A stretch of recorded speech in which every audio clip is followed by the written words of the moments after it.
This is the place where real dialogue matters. Make some noise for that sound, man. It is time to take flight with Audio Airstrike. Hey, ladies and gentlemen, this is Audio Airstrike. I'm Everett Hall-McNeill. Thank you for joining us. We appreciate you taking the time out of your busy schedule to listen to a podcast that is willing to have conversations and dialogue about certain topics, all types of topics within pop culture and also within sports, medicine, health, you name it. We talk about it here, and we talk about how it affects society as a whole. Now, my special guest at this time is a friend of mine. We went to college together. Ladies and gentlemen, Patrick Finn is with us. How you doing, everybody? Yeah, so I wanted to sit with you and kind of talk with you about some stuff. And one thing I wanted to talk to you about, the first thing I wanted to talk to you about is the measles outbreak that has been happening. But a bigger topic, I think, is there is a awakening of, is vaccines good for everybody?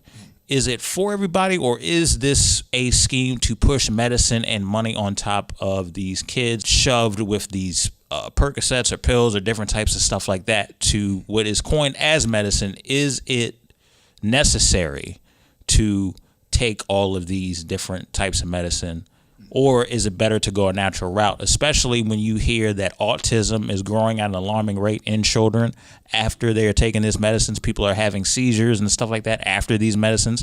Some of these vaccines and stuff like that, some of these side effects have been proven to that death is actually one of these side effects that have been going on. So I wanted kind of your input, strictly coming from somebody who lives in this country, who is used to kind of the way people view health around this country. And also, what is your thoughts on what's better, taking the vaccine as usual or trying to find a natural remedy? Well, I mean, Everett, that's a great question.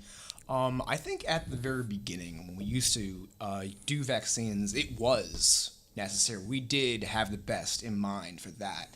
And I think that we saw a lot of great out of that. But as this country has been going through, I mean, bumps is an understated term, but all kinds of different things. I think people are going like, it's, you do what you can to get done. And a lot of people aren't taking the best precautions. So they're trying to get those vaccines out there regardless of the consequences. It can be a risky thing to say at this point, but I mean, we've seen crazier things. And I think these vaccines can be causing a lot of damage, especially with what was with the measles outbreak, with what's been going on with that. I mean, we saw the big flu epidemic that happened a while ago. I remember that. Yeah, and everybody was saying, it was like, I mean, even my dad was always like, "Have you gotten your shot yet? Or gotten your shot yet?" I mean, I never got my shot the year before, but then it was like, but I know one of my friends, her daughter got the shot, and she got worse. She actually got the flu, and a really bad case of it too. And so it's like, because I'm not sure exactly how true this is, but you actually have to inject someone with the flu with the vaccine in order to give them the kind of the antibodies and the resistance from it. But I mean, as much as it's been going out, and in a widespread case, I don't think they're checking it as well as they could be. They're just trying to get the profit as much as they can.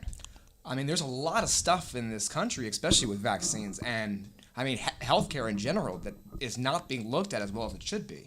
We're trying to push that dollar quicker and cover that deficit, so we say. So, yeah, I have a problem with my thing is this, right? When it comes to medicine, I am all for, if you have a medical breakthrough, I think we all should know about it. At the same time, if there's also a defect with it, I think it should be public knowledge. There shouldn't be cover-ups going on. There shouldn't be problems going on.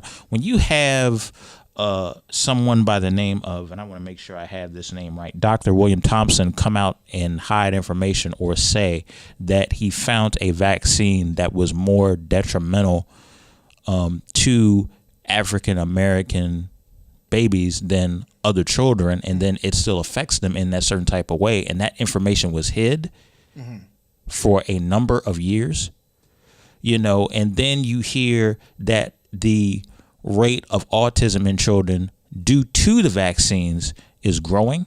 And then when I hear that when you're given vaccines for certain diseases, they're not dying from the disease. They're actually dying from the vaccine. It really, really makes me worried that do these people have our best interests within heart? Because that's what you are getting paid to do. At some point, you have to separate between what's better for the people and what's better for your wallet. Exactly. And it's very, very detrimental. It's getting to the point it's got me scared. I'm looking into more, okay, what are some natural remedies we can do first before we have to go and get the vaccine? And if we have to get the vaccine, let's figure out a way to have that vaccine spread out more instead of using it as a way to push legislation when you want to focus on a certain type of people, do a test on a vaccine, hype it up, make it look scary based on numbers that you hiked up and do all that hyperbole to push a legislative law to force vaccines on people, whether they're at their home, in the workplace, or whether they're even with their children. That's a scary thought because now you're pushing an agenda where now people are going to be taking these things and everybody's body is different. Yeah. You have to take into account for that. Yeah, you have to take into account for that. Not everybody's going to react to these vaccines the same way. So medical history is important. You can't just sit over there and force somebody to turn around and say, well, you need this vaccine. Well, these side effects can kill me if I take this. It may not happen to person A, but if it happens to person C and D, it's detrimental. It's actually interesting that you said that. I'm not going to drop it right now, and I know we need to get in a certain area, but I used to work for a company that... talk more to Mike, please. Oh, yeah. I used to work for a company that was basically on going to doctors, and before they would try certain pharmaceuticals on patients, they would take a DNA test and figure out if what they were getting recommended by the doctor was actually compatible with their actual network of their DNA network, their unique code that they had. Right. Because sometimes people are getting in vaccines that are made in a vast majority quickly and I think, like I said before, a lot of things they probably had the best in mind, but I feel like they outweighed the cons by the pros. Even if it was a very slim difference, they wanted to get it out as soon as possible. So they ignored some of the differences and the cause for casualties. That was not as important as getting this out. It was fast, it was quick, and people are more looking for that dollar rather than the quality. It's like that old saying. It's like, kill one, save 1,000. I mean, that's a morbid thing to say, but it's like sometimes if you want to get it out there, people are going to do that. And it's like, are we at the time already, you know? Absolutely. I definitely get what you're saying. It's just, my thing is this. If you're going to push medicine, make sure that you give everybody the information as to what this medicine is doing. You also have to take into account people's medical history and stuff like that. Also, I have to read this for those of you who need help. If you are not comfortable with yourself or your child taking a vaccine, you can contact your doctor and let them see your condition and let them make a call if you do not want to get this vaccine. You can get a note, you can get an exemption, whether it be for religious reasons or personal reason, you can get an exemption. Also, if a doctor or nurse tells you you need to get this vaccine or get out, that is illegal. They are not taught that in medical school, that it goes against the U.S. Constitution as to what they are supposed to do. So just a little tidbit of information for you.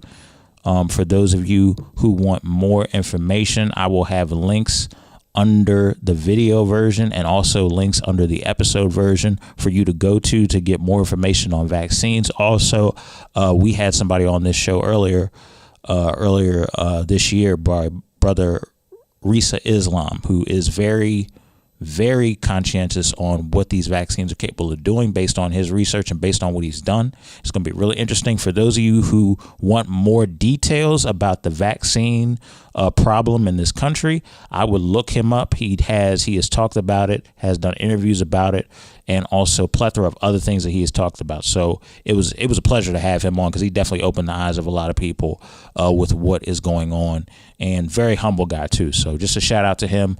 I definitely in the future would like to get him on this show and kind of do an even more deep dive on the vaccine crisis that it seems to be brewing. All right, so now I want to get into Spider-Man Far From Home trailer. So you've seen it, right? Yes, actually all three. Okay.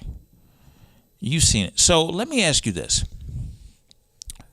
With what's going on now, and with everything that has happened in Endgame, and the fact that Iron Man is, at this point, if you don't know, spoiler alert, go see Endgame now, and then come back to this episode. Yeah, don't listen to the rest of this. You know it's a big deal if I got to take 2 podcast episodes to say tell spoiler us. alert. Yes, yeah, exactly. It's crazy. So, spoiler alert.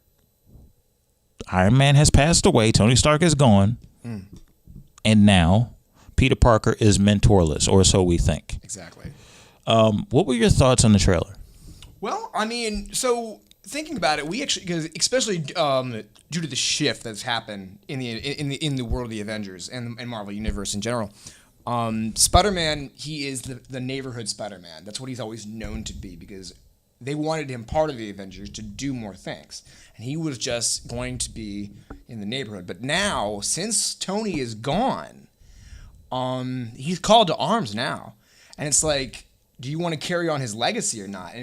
But the trailer, the one thing I'm wondering, because they're introducing a lot of characters. We got Mary Jane. She's coming into play here. Mary Jane she's finally coming into character, and we're like we've gone through, you know, all like the Tobey Maguire movies to Andrew Garfield all the way through, and it's like the first one that we had with Homecoming.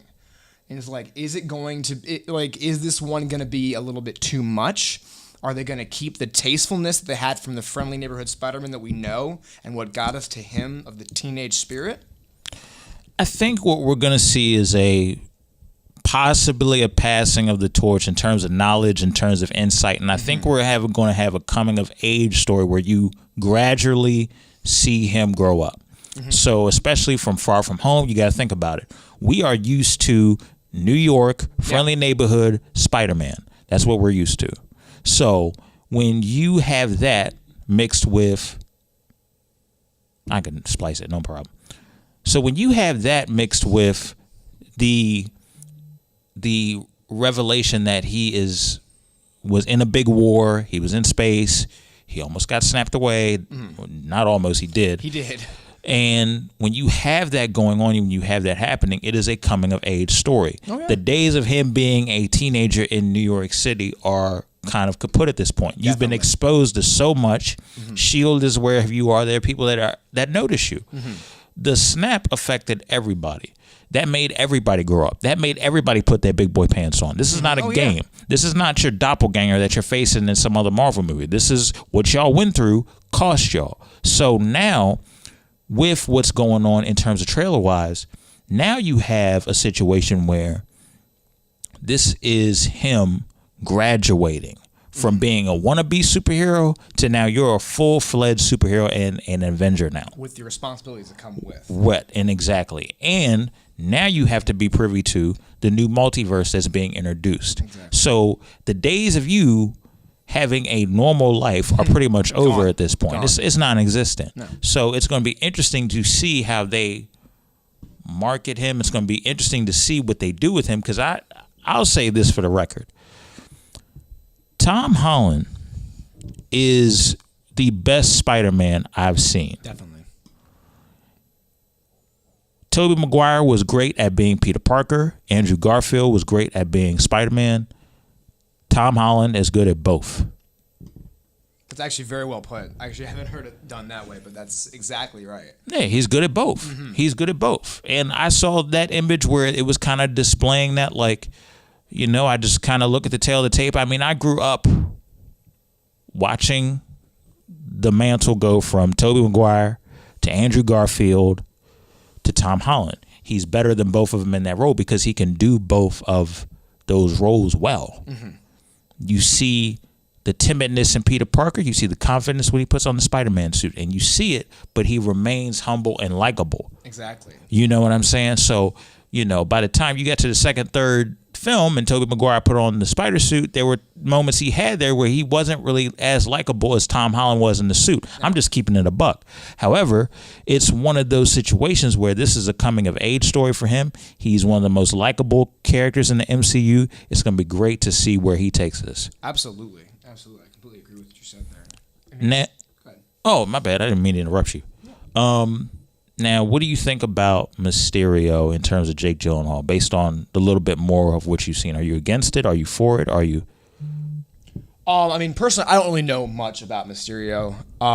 However, it is interesting with a character like this for Jake Gyllenhaal to be the one to play it.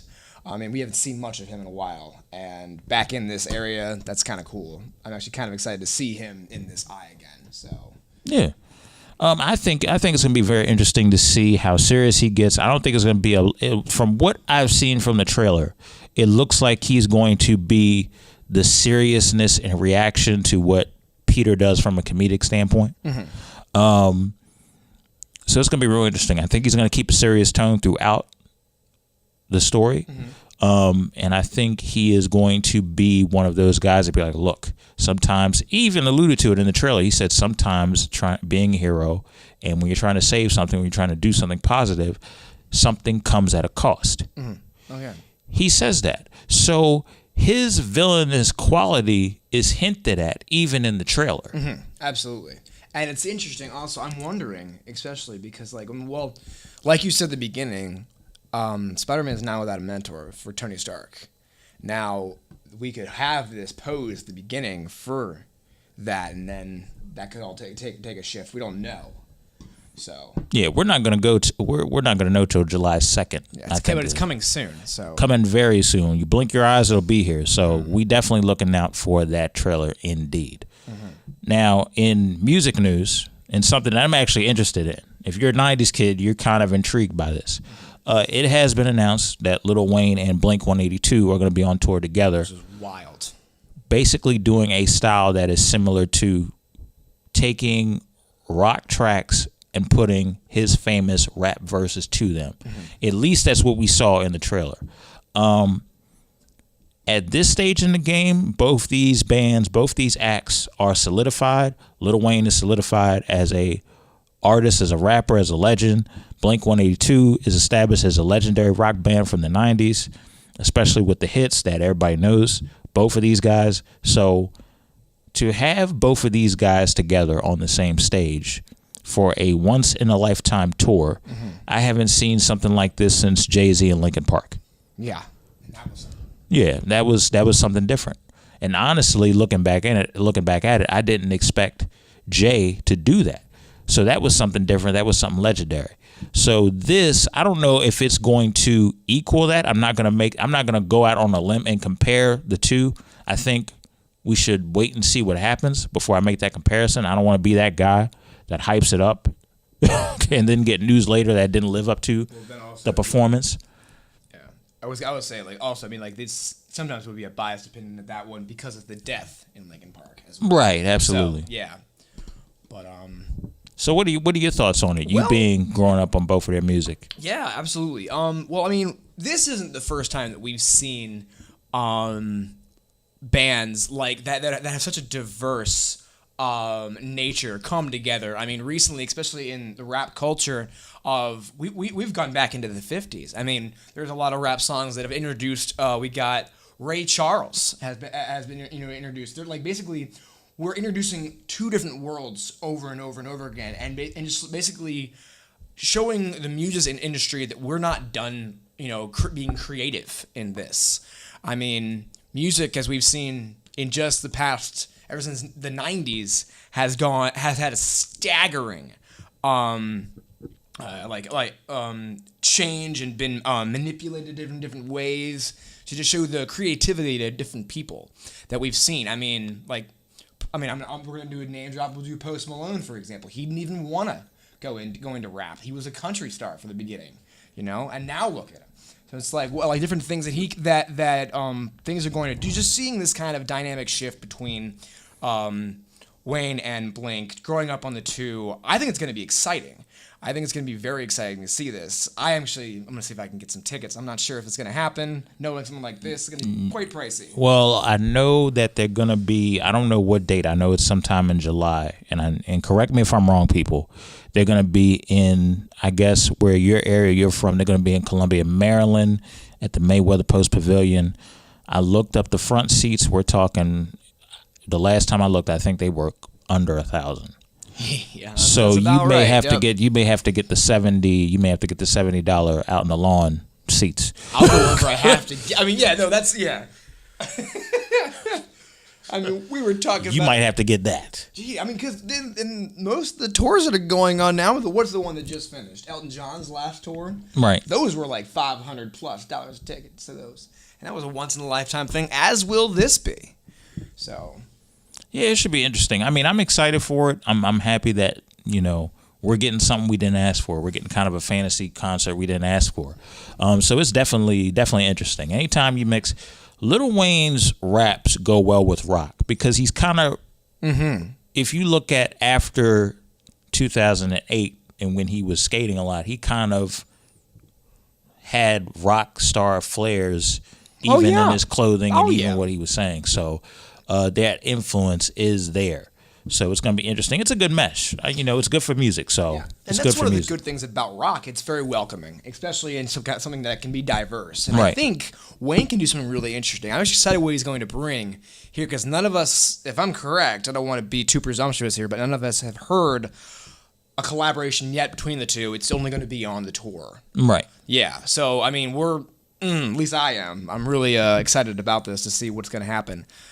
I feel like this could either be a love or hate. I mean, it definitely could be one of those. It could be that polar opposite. We don't know yet. So Yeah, I mean, I think it's this generation's version of when Run DMC and Aerosmith got together. I think it's this younger generation version of Jay and Linkin Park. When we were teenagers. So it's good that these moments are happening where you got two distinct. And that's the thing about rock and rap, and that's why I like both. They've always complemented each other well. And when it happens, when lightning strikes and those two genres get together, magic happens. Oh, yeah. So it's a good mix. You know what I'm saying? They're always very welcoming. I'd say they're more welcoming than country music. I think we both agree on that one. Yeah. Let me get into this rant for a minute about you country music people. Y'all didn't want. I'm gonna get into it, right? Perfect. I got 3 words. Old Town Road is a country rap song. I don't care what nobody says. The same people that have a problem with it, the purists, have no problem pumping up Florida Georgia Line in their truck. Florida Georgia Line raps on their country pop records. That's what they do, and nobody has a problem with it. This kid, Lil Nas X, comes around, does this track, and it's a fun culture shock track. It's fun. That thing goes harder than Nelly and Tim McGraw. That collaboration, in my personal opinion, it goes. This track comes out. I text my one friend. Yeah, we talking about you, Denny. I text my one friend. I said, what do you think of this track? Well, it's not country. You have to go Big Schmo or Georgia Florida Line or somebody else. Or that thing went to #1 once Billy Ray Cyrus jumped on it. And I can make an argument, if I'm not mistaken, it probably was #1 before. I may be wrong, but either way, it's the #1 song in the country, and country music didn't even get behind it to support it. Y'all got to be more welcoming, man. That's my point. I'm done with. I understand completely, and if I can continue, go ahead. A little bit. I actually grew up, and for any of you out there that are country fans, fine. I grew up on country music, so I know a lot of it. I'm not really a fan anymore, just because I've got different taste. But I've noticed that from the very beginning, it's like, we had an idea of country music, and now you have this understanding that you want it to be exclusive. But Okay, you welcome Taylor Swift from the very beginning. We all knew she wasn't country from the very end. Bro, they've been bitter ever since she left country. Exactly. And it's like what do you? So country is like having a cult for what you can describe. Jason Aldean, okay. You all know Jason Aldean is very famous for his raps, yes, in most of his songs. And it's like, Dirt Road Anthem for crying out loud.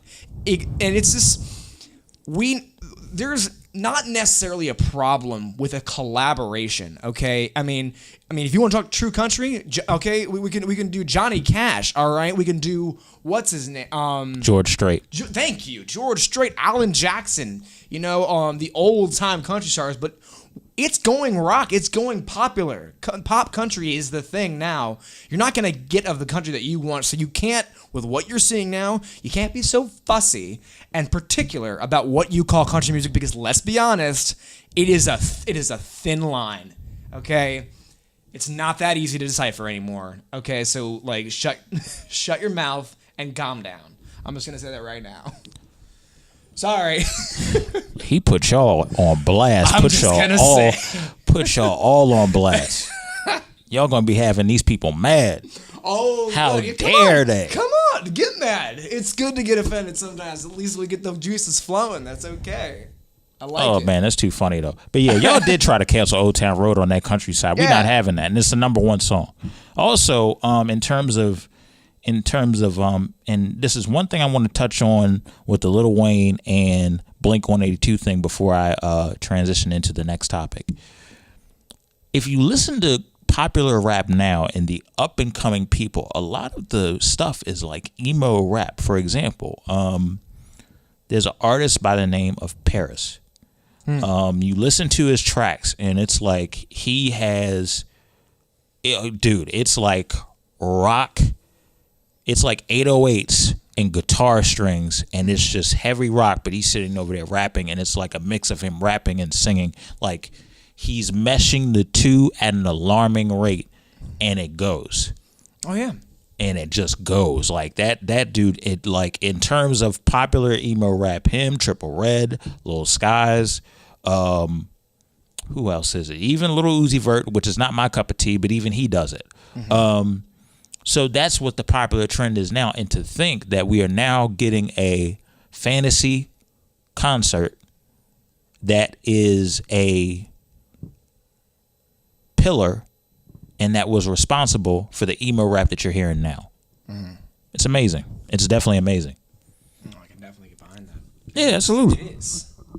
I mean, I don't know if you would call what's a rap artist in emo rap, Logic. I don't know if you could go. Logic is what I would call every rapper raps about hard times, but emo music is like a certain sound. Yeah. And a lot of Logic's production is not on that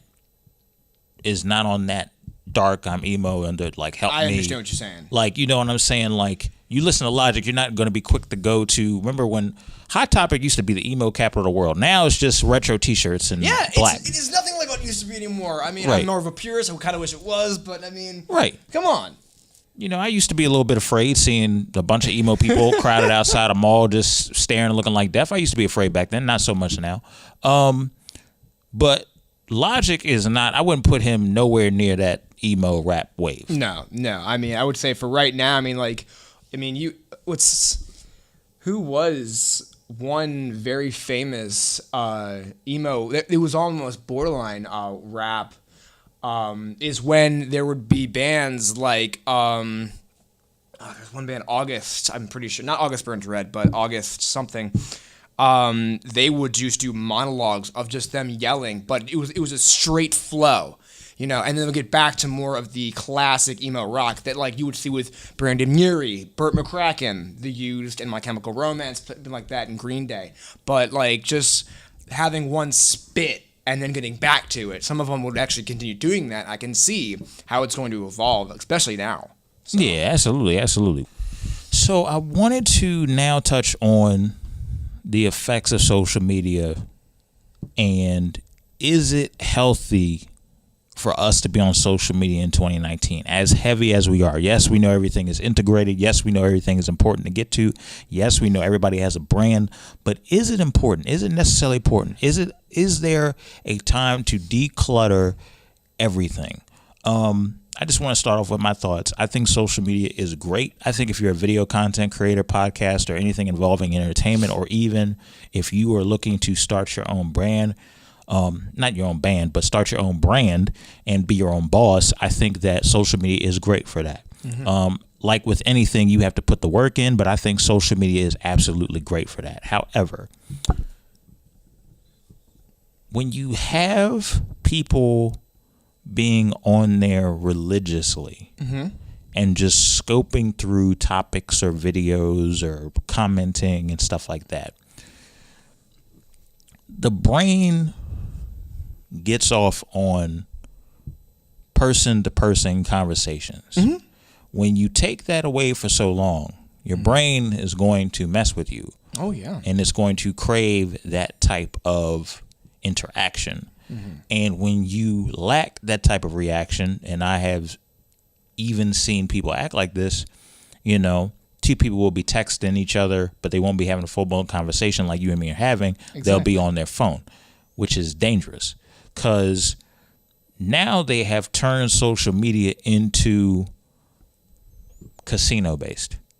Oh, okay. Go on that. So gone are the days of, if you just focus on pumping out the content, putting tags in your video underneath, people just go watch it organically on their own leisure and time. You can grow a fan base organically. Now, we are moving the algorithm every other day, every other week. We're hiding likes. We're sending notifications to you as to who did what and where at a certain point, so you can keep coming back to the phone and looking at it. So now it's become more casino based. Oh, yeah. And now it's become more harmful, especially with, even if you look at how they completely raped Snapchat and that system and integrated that system. You're flipping through these stories and you're seeing this person over here on vacation, this person's over here doing this person's over here working out. By the time you look through about 8 to 10 different stories, you feel like a lazy good-for-nothing bum. But realistically, you're just doing something differently that they're doing. So this is where my concern for people's mental health comes in, because this is not happening to just a certain demographic. This is happening to several millions of people. And I'm kind of concerned about it. What are your thoughts? So this is actually very interesting you're bringing this up. And this is a very hot topic between a lot of just group space. Even on social media, this is a hot topic, which is kind of ironic itself. Yeah. What you say about how it takes away from the human connection. Let's bring it back to the 90s, okay, or the 80s. So we had technology was getting up there, but I mean, I can actually say, which is crazy that I can say this as a man who's only almost 30, 2 years away from 30. I mean, I'd be out in the woods with my friends. We'd be playing ball in the street. We'd be doing all kinds of things like that. And a child's brain before 5 years old will develop everything it necessarily needs to know for the rest of its survival and understanding how it perceives the world. That's psychologically proven in the DSM-5. Now, what's interesting is that all these kids, in order to calm a child down, we give it social media, we give it technology, we give it all these things, which it becomes that becomes its second nature rather than a normal amount of human contact. I have a nephew, and if the TV or his iPad is ripped away, it'll be like he lost a sibling. And it's interesting how that actually has become the soothing connection for a child and perceiving the outside world with a certain amount of social media. How we can display our feelings. It's only okay to display your feelings now in a certain area of social media, and displaying that. And where's your platform? Where's your venue? Is it Facebook? Is it Tumblr? Where? But then in real life, you can't actually open up to another human unless you have that kind of barrier that you've been so comfortable with. It's like you said, it's very stimulating, and it's very this is gonna sound kind of it's nurturing. Social media is nurturing because we love seeing pictures, other people's lives that we don't actually have to interact to head on, and that's one of the things that can be so scary. So that's one of my biggest fears about social media nowadays is where it's going to take Gen Z, my possible children. You know, it's like I definitely agree with that, and I think it's very dangerous because, especially when you think about when we were growing up, even in terms of bullying. When it was bullying, it was on site. If we see you, we're bullying you. Mm-hmm. Now you can't tell. I can bully you at any. It's like chess now. I can bully you in your comment section. I can bully you in your messages. I can bully you with a picture. Away. I can bully you with a video. Mm-hmm. I can bully you with text. It's just a lot and especially for a teenager who thinks that high school is the world. At one point in time in our lives, we thought high school was the world. Then we graduated, we realized it wasn't. Yeah. So you could imagine what a teenager was going through with social media, and then him in that mindset, and now you add social media to that dangerous social gumbo that is toxic. Yeah. So, it's one of those situations where I really want people to understand social media can be a great tool, but just be aware and also do it within moderation. Also be aware that not everybody that you add as a friend is necessarily your friend. Not everybody that you add as a bro or a sir or ma'am or whoever is out for your best benefit. There are people who will use this device known as social media to take down other people. The beauty about this is that social media is a platform where everybody can express themselves, but it also is a curse as well. And if you're not careful, it can poison you. It can be poisonous. It's easy to be negative on social media because so many people allow themselves to be weak-minded and sit over there and not think outside the box and sit over there, and it's easy to go with the crowd that's thinking negative. It is hard being the positive dude on social media because there's so much uphill, there's so much negativity. So when you're in that toxic environment, either unlike that page, diss that friend, or remove yourself from that situation. You can do that digitally. Everybody, the one thing I'll say about this generation is we are more tech savvy than ever. That's the one thing I'll say about this generation. Absolutely. So we have the capabilities to not block map, but more so get rid of, block, remove, and stuff like of that nature. We have that power to do that. You know what I'm saying? So that's just something that I would recommend.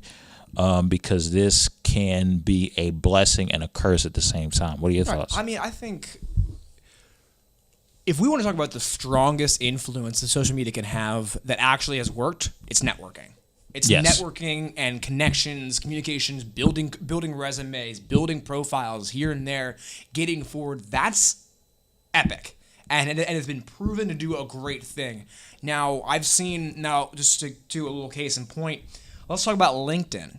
Okay, now LinkedIn gets people that professionals together. It's like the Facebook of professionals, basically. But they're straying away. There's a lot of things that LinkedIn is doing now, and it's basically becoming how many people can I get on my connection board. It's not even about the quality of the connection and the network that I'm getting. Do you feel like it's losing the community? It's losing the community because it's now about how many you have. I mean, so many people are trying to get connected with me now. I haven't even heard of this person. Why do you? I mean, do you even? I mean, it's like I'm looking at there. I'm like, we have nothing in common with this. I mean, I understand opposites attract, especially in businesses. You want to make sure that you have a good, vast profile set up between people that you know. But sometimes, I mean, that just can get it can get watered down with what you're trying to do and just become about the profile you're building for yourself that has nothing to do with what you want to do in a professional output. I mean, I think with social media, we are allowed to spark ideas, and we are allowed to get them faster and broader. And so much can be built from that. We've seen. I mean, especially if you want to talk about loved ones that are away, especially in war, and using social media to connect that way. Yeah, with not being able to be present, that is a feat that we didn't even know we had. and we can do it real quick. It's not just like chasing lines and having to connect and sending a carrier pigeon. We are there. And it's going to keep going from there. But I'm worried that it's going to go a place, like you said, that's toxic, that can actually ruin what we actually set out to build with this platform to start with. We don't really know what we're actually here for other than just to gain more people. But why? And it's like, is it a social status for you? Or is it a building opportunity for you? How do you view that? That's what I would say. Yeah, absolutely. It goes back to this, and I'm gonna put a simple principle on it. You have to figure out what the purpose of social media is for. Mm-hmm. If you feel like social media is for clout chasing, if you feel like social media is for giving off this reputation that you got to be hard, if you were getting on social media to prove something, for likes, for comments, for getting famous in a very derogatory, negative way, if you were doing that to get likes and comments and views off of embarrassing people, causing harm to other people, being toxic of that nature, you don't need to be on social media at all. Absolutely not. If you are about community, if you're about unity, if you're about actually educating people and actually being for a conscious effort to bring enlightenment to everybody that you touch in your audience, then in my personal opinion, you have every right to be on social media, because we need that positivity. We need that unity, because it's easy, especially now with everything being so political, everything being so politically correctly screwed. I should say skewed and looked on upon, and with a spotlight on it. We need more positive voices. We don't need coonery, buffoonery, negativity, slapstick, negativity comedy, and stuff like that. Yeah, we can actually build on that with talking about how, like today, like this month, May is this is Mental Health Awareness Month. Now, if we were to use social media in a positive term, mental health awareness can be like, I mean, it has been spread vastly through social media, but like you said before, with bullying in social media, it can also be caused that way. So it's like, what awakening are we trying to drive? What kind of movement are we starting here with social media? How can we, if we are talking about all these causes that we support so much, like mental health, are we going to actually practice what we preach? How are we going to go out and use social media the right way that we intend to? We're going to slam somebody down in the process when we don't even know what that person is going through in the middle and where they are, because they can receive that, like you said, from any area. You can't get away. Bullying is everywhere now. So it's like, how are we going to build up that person? How are we going to build up our society and the social network of each other that we set out to do in the begin with? Couple things. One, the thing that we have to understand is that we have to take time to have open dialogue and have conversations with people that necessarily do not think or look like us. That's point number one. Point number two, you have to be willing to listen. You have to be listening to understand rather than listening to reply to everything. If you are listening to reply to everything, you will never grow as a human being. Absolutely. That's point number two. Point number three, you have to have respect for what that person is going through. Do not mock their struggle. Do not question if they didn't go through exactly what I go through, I necessarily don't agree. You're not in their shoes. You have not been where they have walked. You have not been where they have suffered. You not have been where they have triumphed. So everybody can learn from somebody in this regard. That's why it's very important, especially now, and that's what this platform is about.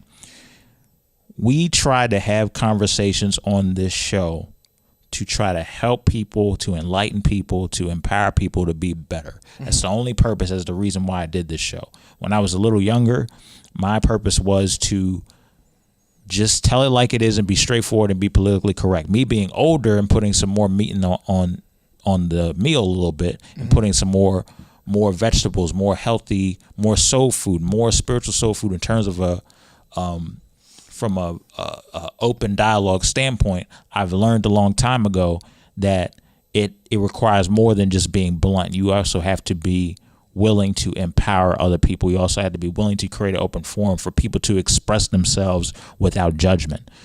This platform is doing that. I'm not tooting my own horn because this is a platform I started. This is something that I truly believe if more platforms like this one did that, we would be seeing an entire different, we would be seeing a total social media revolution, something more positive. It doesn't have to take on a certain form of religion. It doesn't have to take on a certain form of race. It would be something positive overall that could touch everybody, no matter what your background is. That is what this platform, and also those of you who are on social media and dropping knowledge and giving the advice and educating people on what they need to know, you guys are part of that same vision too. And I'm in support of that. That's what I'm in support of. That's why I brought Patrick along. He's in support of that as well. I've known him for a long time now, and we are both in agreement that that is what needs to happen. Patrick, I wanted to ask you this question because when I met you, you used to wear the to write love on her arms. Yes. You used to wear that. Right here, actually. There's one, and then there's two right there. What's the update with that organization in 2019? Because I know they had their big. I know they were kind of very. I remember that was everywhere back when I was younger. But Yeah. you know, where are they at in 2019? So right now in 2019, To Write Love on Our Arms is international. They are, because they started in 2006. For those of you that don't know, disclaimer. Go ahead, keep going. To Write Love on Our Arms is a nonprofit organization that goes to help spread hope for those suffering with depression, suicide, addiction, and self-injury. It exists to encourage, inform, inspire, and also invest directly in treatment and recovery. Yes, I have my elevator speech down. If you could tell, I used to work for them. But we're not about pitches right now. We're just about talking about where they are and where their numbers are. So they're a nonprofit, and they just started out a small town in Melbourne, Florida. And now we got international because it's being talked about, because social media did what it was supposed to do, and people that were behind closed doors struggling, thinking they were alone in their issues, were awakened by finding other people that were just like them, knowing that they were not struggling by themselves.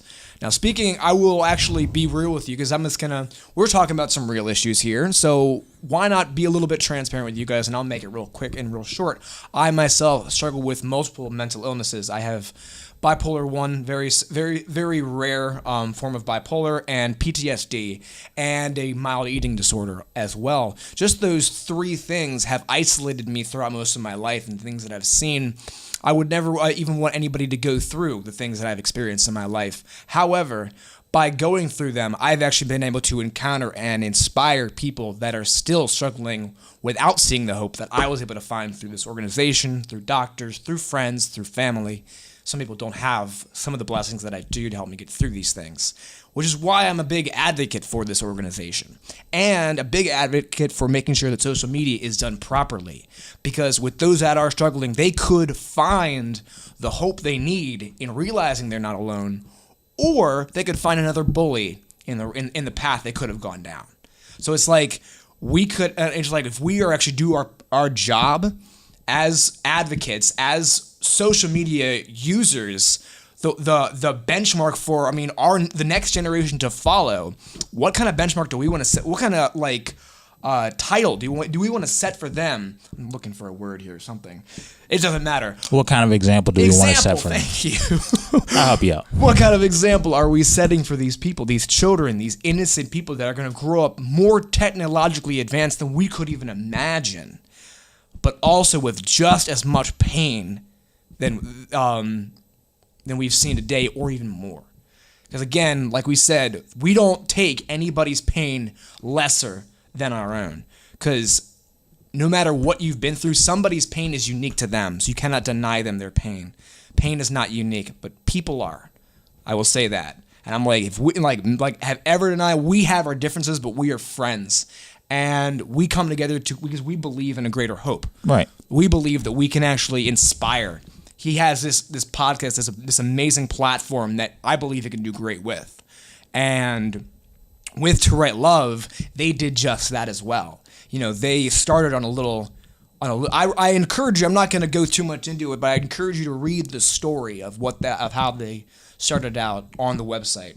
I'll ask him to put a little link down below for it. Yeah, we definitely will put a link so you guys can get the story. You guys can get all the information about this very, very unique organization, this great organization that Patrick has literally put on his back and has wore it with pride. So, Pat, I appreciate you for coming through. Yeah. Is there you got any information where people get a hold of you? Is there anything you're working on currently that you want to push? Any brand, I'm currently part of NAMI, which is the National Alliance for Mental Illness. I meet in a group. It's a group of people that together they agree it's okay to not be okay, but that we are all struggling together. And it's they're also they're nationally known. They do walks like huge broadcast walks and runs every mid-year. So this June they're doing one. I would also say I'm going to go ahead and do a shout out to if you're in the Annapolis region to Waypoint Wellness. That is a therapy structure. Like, what am I thinking? physical therapy? No. Mental. It's mental therapy. Yes, it is psychology. I know, so with psychologists, and there is also in the same board a psychiatrist who has his own practice known as Sean Heffernan, and Tana Clark, Tana Clark, and both those people are very, very respectable physicians and doctors. Oh, talk more in the mic. And therapists. So I would definitely do a shout out to both of them. If you are in the greater Annapolis area, they're phenomenal people. And just those practices together. I will know Anne Arundel Community College, which we are actually, that is our hub right now, have also an amazing connection and platform for mental health awareness and alliances where you can get better connected as well. Warm lines, it goes on and on. That's one of the great things that I've been seeing about my city, my town, where I've grown up, and how much we've grown in recognizing the need for personal connection and the willingness to go forward in a better hope for tomorrow, not just about screw or be screwed. Pardon my language, but that's basically what you can go on both lines here in this society. You can. So it just depends on what side do you want to be on, a unity or diversity. Where it's like, would you rather suffer alone? You mean unity or division? Division, yes. Yeah. Not diversity. Yeah, division. We want the diversity. We want the diversity. Hold up. Well, don't get it twisted. No, don't get twisted. No, vocabulary goes out the window around 6 o'clock. So, but no. All that being said, I say all these things. I know I'm preaching. I know I'm getting up on my pedestal. But but seeing what I've seen and knowing the kind of hope that actually can help me and help people that I've seen as well. It's all about going back to what we said in the beginning. Are we going to use these tools that we've been given in social media, in understanding doctors in different areas, better or worse for our side or for everybody's? So absolutely. And with that being said, this has been another edition of Audio Airstrike. You can follow us on SoundCloud, iTunes, Instagram, Facebook, YouTube, and Twitter. We also have a Tumblr as well. You can find us anywhere. Also, you can take a look at audioairstrike.com. That is our website, and you can check us out there as well. Until next time, everybody, y'all take care. Cheers. Mental health is wealth. Absolutely.